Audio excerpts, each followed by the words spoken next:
Pour Amiens, démarrer la Coupe d'Europe de hockey sur glace à domicile face à Togliatti, c'est comme si David et qu'en face vous aviez Goliath. Il suffit d'ailleurs de s'intéresser au régime alimentaire des Russes pour s'en compte. De la viande, du bœuf, de la volaille, du poisson et des féculents, pas atterris. Et pour les entrées, des crudités.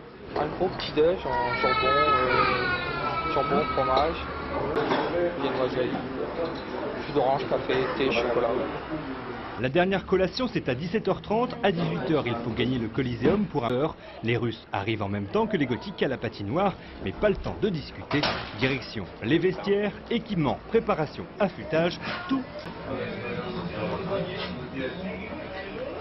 Pendant ce temps-là, le personnel du Coliseum, lui, s'active pour le bon déroulement de cette rencontre. Quels sont les critères?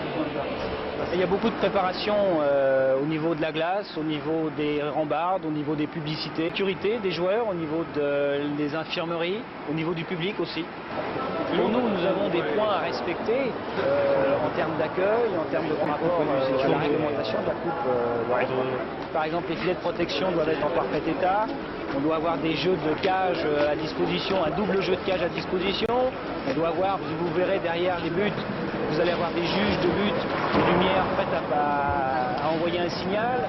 Bon, il y a tout un tas de petites choses comme ça qui ne sont pas, je dirais, en fonction aussi rigoureusement quand on fait le championnat de France que là avec le HF. Maintenant que tout ne s'agit pas de s'arrêter en si bon chemin, il est déjà 19h et quelques, le public commence à s'installer. Pour les deux camps, place maintenant à l'échafaud.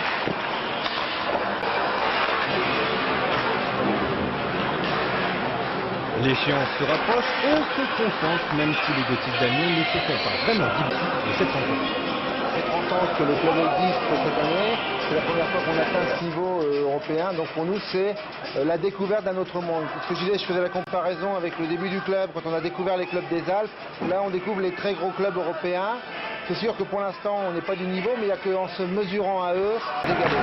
De toute façon, comme on dit, l'important c'est de participer. 19h50, le speaker appelle les deux équipes, tandis que la nouvelle mascotte du club, un diable en hommage à l'enfer du Nord, exhorte le public. Les deux équipes entrent sur la glace.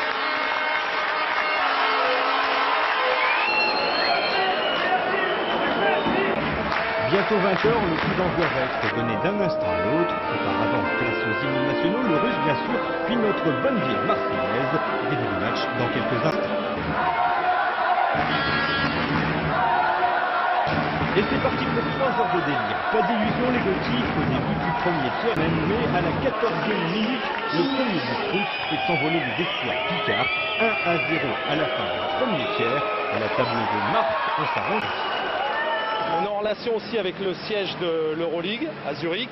On se doit de leur faxer la feuille de match à la fin de chaque tiers, au début du tiers pour la présentation des équipes. Et je me dois de les appeler aussi toutes les 10 minutes à chaque tiers-temps pour leur donner l'évolution du score et voir si tout se passe bien.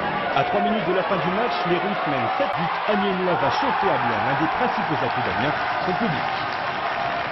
Ouais, la Coupe d'Europe, c'est pas mal. L'avantage de la Coupe d'Europe, c'est qu'il y a beaucoup plus de monde. Puis bon, on s'attendait à se prendre une raclée, puis en fait, c'est pas très mauvais. Amiens Togliatti, score final 7-1, mais quelle fête au Coliseum d'Amiens.